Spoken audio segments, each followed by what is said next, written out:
Assalamualaikum Bu ya. Waalaikumsalam warahmatullahi wabarakatuh. Sedang viral pengobatan oleh Ibu Ida Dayak, yaitu pengobatan yang bisa menyembuhkan orang tuli jadi bisa mendengar dan bisu bisa berbicara. Bisa juga menyembuhkan patah tulang, orang lumpuh bisa jalan meskipun jalannya belum lancar Bu ya. Dan semua itu dilakukan dalam sekali pengobatan.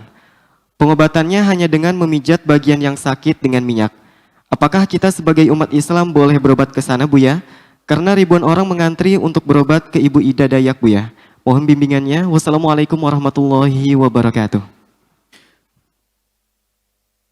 Kami ucapkan kepada siapapun yang hidupnya bermanfaat untuk umat, untuk manusia,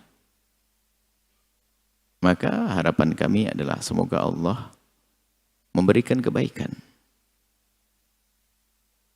Memberikan kebaikan kepada orang-orang yang bermanfaat untuk kemanusiaan. Dan semoga memberikan petunjuk. Lebih tinggi lagi pangkatnya nanti. Seperti itu. Ada orang hidupnya memberikan pertolongan. Bukan urusan pengobatan saja. Orang non-muslim berbuat baik. Sedekah, berderma. Maka Allah akan beri imbalan, tapi di dunia. Akan beri kebaikan di dunia. Adapun urusan akhirat adalah sesuai dengan keimanannya. Selagi dia tidak iman, tidak mendapatkannya. Kan begitu. Makanya dia akan beri. Orang berbuat baik di dunia, orang yang non-muslim sekalipun, maka Allah akan beri balasan kebaikan cuman di dunia saja. Karena syarat akhirat adalah harus ada iman. Itu kaidah. Makanya orang non-muslim kalau dia bisa berbakti pada orang tuanya, maka Allah akan beri kebaikan di dunia. Orang non-muslim yang dia baik dengan tetangganya, Allah akan beri kebaikan di dunia. Akan Allah beri pertolongan. Allah Maha Kuasa dan Allah Maha Adil. Baik, kemudian masalah pengobatan. Pengobatan itu termasuk bagian yang memberikan kemanfaatan. Maka yang perlu kita cermati adalah terlepas dari siapa orangnya, kami memberi rambu-rambu secara umum. Sebab hari ini bisa saja keluar fulan, si A, besok keluar si B, berikutnya si C. Cuman rambu-rambu dalam pengobatan semacam ini. Dari pertanyaan, apakah boleh kita berobat kepada orang non-muslim? Jawabannya adalah, jika itu pengobatan yang sifatnya mengandalkan keahliannya, maka hal itu bukan sekedar boleh, memang kita diajarkan, diperintahkan untuk kita bertanya kepada orang yang punya keahlian. Sehingga dokter, kita boleh pergi ke dokter yang non-muslim sekalipun. Urusannya gigi, memang dia jago gigi. Maka kita bawa ke gigi kita agar dibenahi oleh seorang non-muslim sekalipun. Tentunya masalah dalam Islam ada aturan dokter laki perempuan, itu kan ada aturan dalam Islam. Tapi secara umum, Anda seorang wanita muslimah, ingin membenahi gigi Anda kepada seorang dokter non-muslim, maka sah-sah saja. Ini berkenaan dengan keahlian. Termasuk operasi segala macam, sama, diperkenankan. Karena berkenaan dengan keahlian. Keahlian adalah sesuatu yang dipelajari secara zahir. Maka jika halnya semacam itu kepada siapapun, pengobatannya sah. Karena dia keahlian. Operasi, jahit, segala macam, menjahit luka, segala macam, ya sah-sah saja. Atau apapun. Termasuk ilmu pijit sekalipun. Anda seorang laki-laki yang pijit kepada seorang laki-laki non-muslim. Maka sah saja. Karena memang keahlian itu tentang pijit. Jadi sebatas keahlian, maka Anda boleh. Nah, tapi kalau sudah dihubungkan dengan sesuatu keyakinan, maka ini menjadi kisahnya berbeda. Saya tidak tahu, ini bukan membawa kepada si A si B. Misalnya, ada orang dengan cara pengobatan. Lalu, orang tersebut dengan keyakinannya, minta kepada yang diyakini untuk menyembuhkannya. Maka Anda tidak boleh datang. Karena bisa saja di sana istidraj, kemudian seorang datang, kemudian sembuh, tambah bahaya. Kenapa? Secara otomatis akan berubah keimanannya. Padahal itu ujian dari Allah, disembuhkan. Yang menyembuhkan tempat Allah, tapi kenapa? Diuji. Ujian berat bagi kita. Berangkat ke orang yang suka ngobati, tapi menghubungkan dengan keyakinannya, lalu disampaikan kepada pasien, tak taunya sembuh. Pasiennya bisa berubah iman. Ini bahayanya. Tapi selagi tidak ada hubungannya dengan hal-hal keyakinan semacam itu, maka sah saja kita pergi. Seperti ke dokter dan lainnya. tukang pijet dan sebagainya, atau istilahnya di Jawa sangkal putung. Kalau ini sah-sah saja, kalau itu memang keahlian dan terbukti. Dan tidak menghubungkan dengan keimanan. Tapi kalau sudah, saya akan minta kepada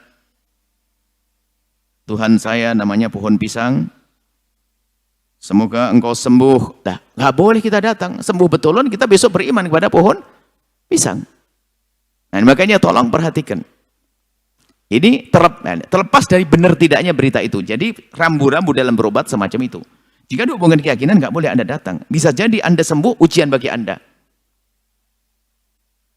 Iman Anda hilang, na'udzubillah. Makanya kenapa tidak boleh datang ke dukun dan sebagainya? Karena dukun tidak disebutkan kepada Allah, menyebabkan sesuatu yang membahayakan. Tak taunya sembuh, yang menyembuhkan Allah sebetulnya. Cuman melalui, jadi Allah memberikan rizki, memberikan pengobatan, bisa saja melalui cara benar, melalui cara tidak benar. Allah memberikan kekayaan pada seseorang, ada dengan cara dagang jujur, ada dengan cara ngerampok. Bisa kaya orang merampok, bisa. Tapi kaya yang ngerampok. Koruptor bisa kaya, kaya korupsi. Jadi bisa saja rizki itu Allah berikan kepada manusia dengan cara benar, dengan cara yang baik. Dengan cara yang jelek. Termasuk pengobatan bisa saja ujian. Diuji oleh Allah dengan berobat dengan cara yang haram, na'udzubillah. Cara yang tidak benar atau cara benar. Maka Anda harus paham dalam hal ini. Adapun orang itu punya agama tertentu, ya suka-suka. Orang yang non-muslim. Ini akan rambu-rambu seorang muslim. Anda seorang muslim. Yang harus Anda jaga pertama adalah iman Anda. Makanya kenapa datang pedukunan itu? Karena dukun yang sesungguhnya yang mempercayai tentang hal aneh-aneh begitu, itu bahaya. Sudah kita datang ke sana, lalu berubah keyakinan kita. Benar juga ini, wah. Akhirnya tanya, Pak, siapa sih yang dipanggil-panggil itu? Nah, ini. Akhirnya mempercayainya, keluarlah dari keimanan semacam itu. Baik, ini adalah rambu-rambu Anda seorang muslim dalam berobat. Kemudian setelah itu nanti ada masalah marhalah irsyad. Nasihat yang lebih baik lagi adalah kalau Anda berobat, ya tentunya harus Anda pertimbangkan sisi lain. Ada seorang muslim kepada dokter yang muslim. Misalnya yang muslim. Ya, kalau non-muslim ya sah-sah saja. Ini dalam irama kebersamaan tidak dilarang yang demikian itu. Kalau muslimah, ya pilihannya misalnya muslimah, seorang muslimah, lihat, harus membuka auratnya. Dibuka oleh seorang muslim laki-laki, atau seorang non-muslim tapi dia terhormat. Tentu, biar non-muslim, keberi non-muslim, tapi dia wanita, sama-sama wanita, ada wilayah-wilayah tertentu. Jadi adil Islam itu. Karena ini adalah urusan keahlian.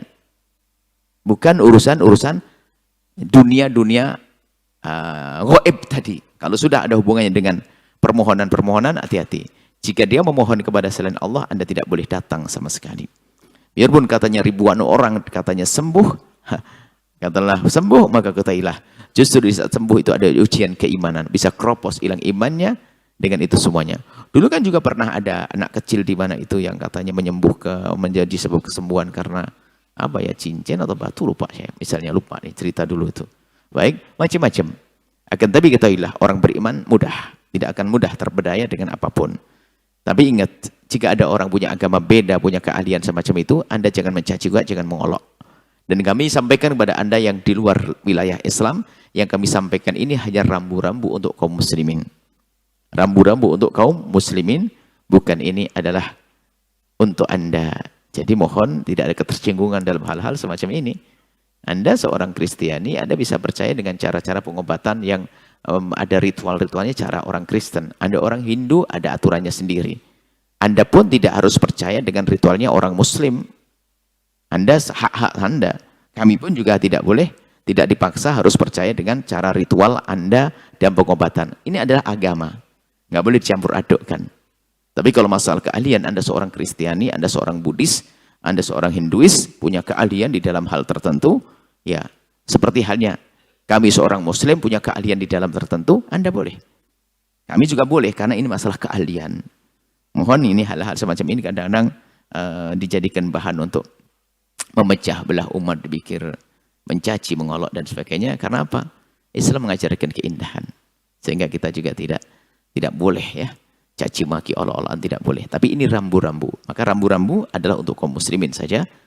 Wallahu a'lam bishawab.